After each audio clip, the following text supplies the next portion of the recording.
क्या कहेंगे जिस तरह से विक्रम विधानसभा में चर्चाओं का विषय बना हुआ है, हॉट सीट माना जा रहा है, पहले से भी हॉट सीट रहा है। क्या लग रहा है, कांग्रेस से 3-4 प्रत्याशी लाइन में है, लगातार कार्यक्रम पर कार्यक्रम हो रहे हैं, भाजपा से दिग्गज नेता सिद्धार्थ जी को माना जा रहा है, सभी लोग ने सिलेंडर कर दिया है भाजपा के लोग, ये सब देखा जा रहा है। क्या लग रहा है आपके मन में क्या चल रहा है कि बिहार के विधानसभा चुनाव 25 में जो रखा गया है, विक्रम को लेकर क्या कहें? आपका 2 प्रश्न है। पहले तो कांग्रेस के ऊपर है कि 3-4 लोग कैंडिडेट हैं, तो चुनाव तो एक होता है विधानसभा का। ऐसा तो नहीं होगा कि 5 कैंडिडेट होंगे तो एक साल के लिए लोग कैंडिडेट होंगे। एक ही कैंडिडेट होंगे, कोई भी चुन के आएंगे जिसको कांग्रेस पार्टी तय करेगी। और चूंकि महागठबंधन का है तो सीट वो लोग तय करेंगे कि कांग्रेस का ही सीट रहेगा कि राजद को जाएगा। सीपीआई भी यहाँ से 4 टर्म चुनाव जीत चुकी है, तो सीपीआई को भी दावा बनता है, जैसा हमको सूत्रों से पता चलता है। चूंकि मैं भारतीय जनता पार्टी का एक सक्रिय सदस्य हूँ, तो मैं दूसरे दल को छोड़ करके अपने दल की बात करूँगा। अब रहा सवाल दूसरा आपका कि सिद्धार्थ सौरभ जी आ गए हैं और पार्टी सरेंडर कर गई है। पार्टी कभी सरेंडर नहीं करती है। व्यक्ति से पार्टी नहीं बनता है, पार्टी से व्यक्ति बनता है।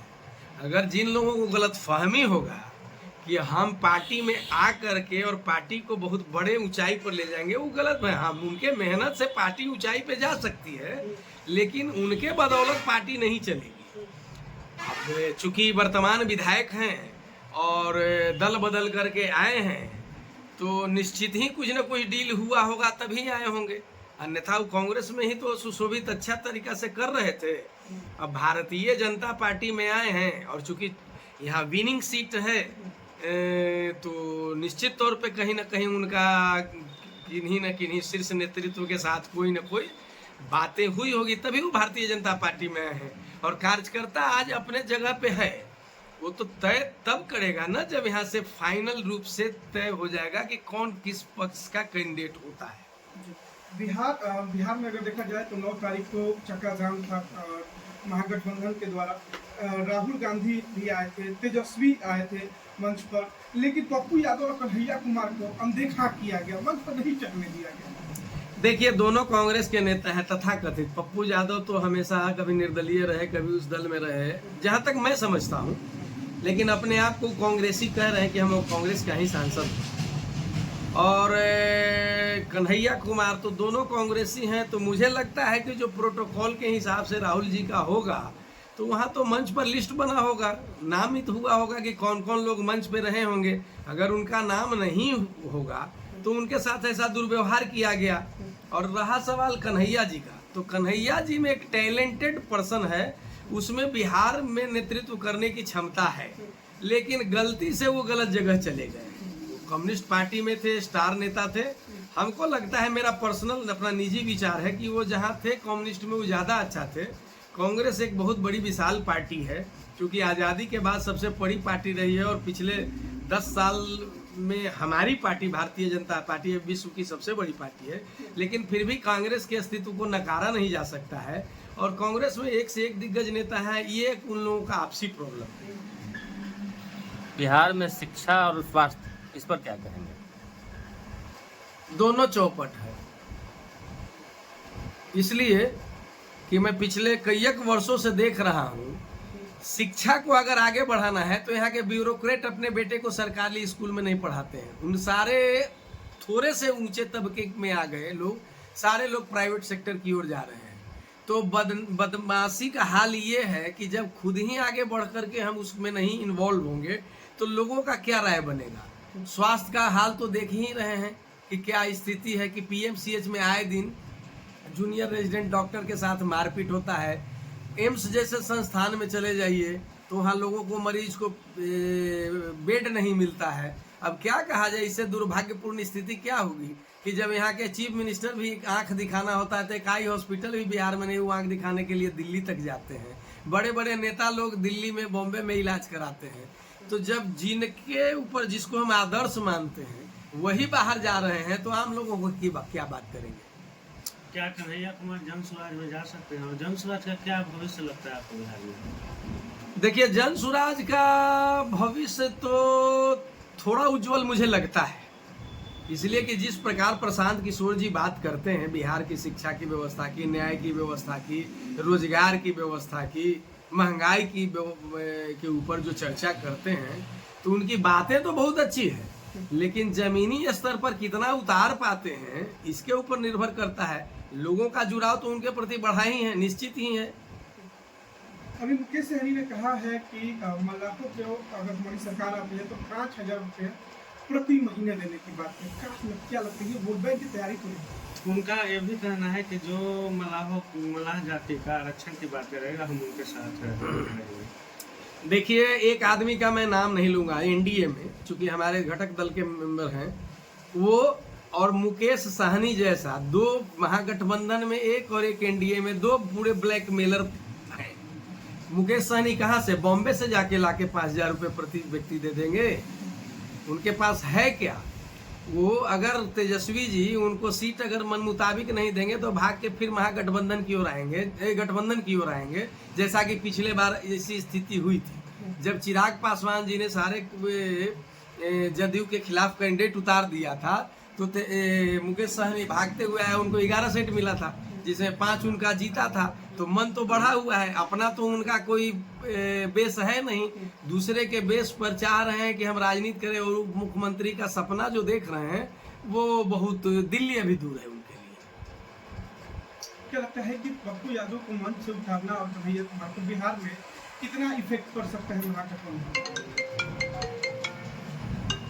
इफेक्ट कुछ नहीं पड़ेगा। बिहार ही नहीं, पूरी देश की जनता 5 दिन से ज्यादा किसी चीज को याद नहीं रखती है। कितना भी बड़ा घोटाला हो गया, स्कैम हो गया, कितना भी बड़ा क्राइम होगा, 5 दिन से ज्यादा वो याद नहीं रखती है जनता। इसलिए ये मामला आजकल भले ही ब्रेकिंग न्यूज में आप लोग के हिसाब से चल रहा होगा, आज 5 दिन के बाद देखिएगा सब सामान्य हो जाएगा। अगर देखा जाए तो कहीं ना कहीं बिहार विधानसभा चुनाव को लेकर बड़ी तैयारी बागेश्वर में है, कहीं संत पे एकजुट किया जा रहा है, गांधी मैदान में एकजुट हुए। क्या लगता है कि भूमिहार वोट बैंक को अपना खास बना पाएगी क्या भाजपा? ये सारी चीजों से देखिए, मैं भूमिहार हूँ और भूमिहारों के प्रति चिंतित भी रहता हूँ, और यही एक ऐसी जात है जो बिना मतलब का लाठी लेके हर मुद्दे पे सड़क पे उतर जाती है। भूमिहार वर्ग को गुजरात के मारवाड़ियों से और बनिया से सीखना पड़ेगा कि सेल्फ डेवलपमेंट, सेल्फ विकास की बात करनी, उत्थान होगा, अन्यथा नहीं होगा। चाहे वो बागेश्वर वाले वो धीरेन्द्र शास्त्री आ जाएं, चाहे एक से एक बढ़ के शंकराचार्य आ जाएं, उससे बहुत कोई फर्क नहीं पड़ता है। लेकिन हाँ, कुछ तथाकथित, ये भारतीय जनता पार्टी का तो एजेंडा था नहीं संत समागम का, ये तो व्यक्ति विशेष जो पूर्व मंत्री भारत सरकार थे उनका एजेंडा था। उसमें कहीं से कोई पार्टी का कोई तो इन्वॉल्वमेंट था नहीं, तो वो अपने पर्सनल एजेंडा को लेके चल रहे हैं। अब जिसको बुलाएं, सबको बुलाने के लिए तो स्वच्छंद आदमी है, किसी को कोई भी बुला सकता है, ये कोई बड़ा मुद्दा नहीं है। अभी तेजस्वी यादव का बयान आया है कि केंद्रीय मंत्री गिरिराज सिंह जो है दंगा भड़काने की कोशिश कर रहे हैं। मुसलमानों को लेकर जो बयान चल रहा है तेजस्वी यादव ने ये बयान दिया, क्या करें? अब गिरिराज जी का बात का क्या हम लोग कहें, पार्टी के नेता हैं इसलिए बहुत कुछ बोल नहीं सकते हैं, लेकिन उनका हमेशा ही काम इधर बोलने का रहा है। और तेजस्वी जी क्या बोलेंगे? अगर गिरिराज सिंह दंगा भड़काने का काम कर रहे हैं तो तेजस्वी जी कौन सा अच्छा काम कर रहे हैं? चिल्ला चिल्ला के अपने समर्थकों को बोल रहे हैं कि रोड जाम करेंगे, मीडिया को जाम करेंगे, हैक करेंगे, ये सब करेंगे, शोभा देता है क्या? अब देखो भाई, राजनीति का नैतिक स्तर इतना गिर चुका है कि कोई भी व्यक्ति विकास के मुद्दे पे बोलना नहीं चाहता है, सिर्फ और सिर्फ एक दूसरे के ऊपर आरोप प्रत्यारोप करके अपनी राजनीति चमकाना चाहता है कि हम नहीं, वो नहीं किए तो हम क्यों करे वाली स्थिति हो गई है। एक आखिरी सवाल, 2 दिन पहले एक मंच से राजद के नेता ने फिर से जो 90 के दशक में भूरा बाल साफ करो का नारा था, उससे फिर से उस नारे को लगाया क्या? ये बहुत बड़ा बेहूदगी है। अब आज के लोकतंत्र में और नौजवान की जो पीढ़ी आई है ये सब मानने को तैयार नहीं है। हालांकि इसको जातीय रंग देने का कोशिश करके, बैकवर्ड फॉरवर्ड करके, राजनीति करके नीतीश इनके तेजस्वी जी के कुछ जो तथाकथित, जो अपने आप में बहुत खास समझे जाने वाले चेले चपाटी जो समझते हैं कि ये कह के हम तेजस्वी जी के बहुत करीब हो जाएंगे, इससे कोई फर्क नहीं पड़ता है। और ये लोग इस तरह से कह के भावना को भड़का रहे हैं और तेजस्वी जी और पीछे चले जाएंगे। बिहार में अफसरशाही है, इसमें कितनी सच्चाई है? 100%। वोटर सत्यापन का आपका क्या ख्याल है? जिस तरह से लगातार वोटर सत्यापन होना चाहिए, लेकिन एक दायरे में रह के होना चाहिए। ये तो सालों साल चलने वाला काम है, ये तो होते रहना चाहिए। चूंकि आप जैसे युवा हर साल नए नए रूप में जुड़ रहे हैं, जिसका 18 साल नहीं हो रहा है, 17 साल का जो लड़का है, तो वोटर सत्यापन जब तक नहीं होगा तो उनका नाम कैसे चढ़ेगा? लेकिन उसमें कुछ त्रुटियां अगर होगी तो अभी केंद्र सरकार का सुप्रीम कोर्ट का भी कल फैसला आ गया है कि ये कंटिन्यू करना है। तेजस्वी जी बेकार सुप्रीम कोर्ट गए। सुप्रीम कोर्ट का ये भी शायद कहना है कि उसमें Aadhaar card job, MNREGA job card को भी इंक्लूड करना चाहिए।